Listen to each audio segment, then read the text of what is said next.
السلام عليكم ورحمة الله وبركاته. الحمد لله في رمضان ده نحن كسودانيين طلع لنا ممكن بسبعة ولا 8 مسلسلات درامية. فالحمد لله هذه حاجة كويسة وأنا ما ضدها يعني، ولا عايز إنه الناس يعني تكون ضدها. لكن لو هي الشي اللي بتوصل الدراما مو بوصل أي شي. بس حابة أقول لكم يعني للدراميين وللمنتجين والقايمين على ذلك، أول حاجة الشي اللي انتوا بتطلعوه هنا يعني بيمثل اشخاص بعينهم، والشي اللي انتوا بتطلعوه ده ربنا امر بستره، ما هو الشي اللي المفروض يطلع للعالم الخارجي اللي الناس تشوفه.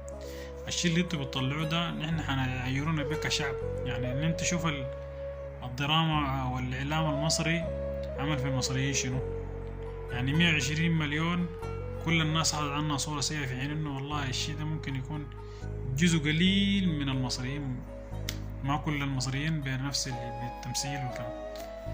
فده دور الدراما عنه ومخد الإعلام عنه مخد الناس صورة السيئة. ده الإعلام السيء والدراما السيئة. كمان تعال شوف الهنود نفس الشيء، هتلاقي إنه الهندي يعني فيه الدراما والأفلام حقته إنه فيه فقر وفيه يعني شوية عدم، زي ما يقولوا عدم، زي ما يقولوا شوية بلادة.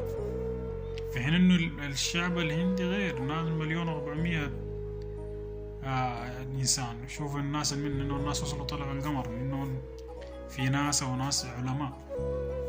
نعال نشوف الدراما الناجحة واللي مشت لدور كويس، الدراما التركية. الدراما التركية يعني زمان انا كنت بشاهد قبل تركيا ما تصل بالصورة حقت اليوم، كانت بيجيبوا يعني الدلالة على انها بلد سياحية، كانوا بيجيبوا مناظر سياحية، مناظر، وبعدين كانوا بيسوقوا للمنتجات التركية من خلال الأبواب والبنيان والأساس والحاجات زي هذه. إن ليه نحن ما نكون بقدر الحاجة زي دي، نطلع مكان سياحي نصور فيه، أخسروا عليها عشان تستفيدوا منها، وهي ذاتها عشان تكون حاجة للمجتمع والمجتمع ذاته يدعمه. ما تكون مثلا عشان انت تنزلها في اليوتيوب اقل خسارة وتجيب لي قصص كده عاطفية والناس تسير عاطفة الناس وتتعاون معك. لا، الشي ده بيرجع لنا نحن كلنا كسودانيين. بعدين الشي اللي انتوا بتقدموه ده حيعيرونا بيه، حيعيرونا بالحياة اللي قاعد تحصل بين الناس الكبار وبيسووا فيها حاجات اساسا ربنا امر بسترها، وكل مجتمع وكل بيت فيه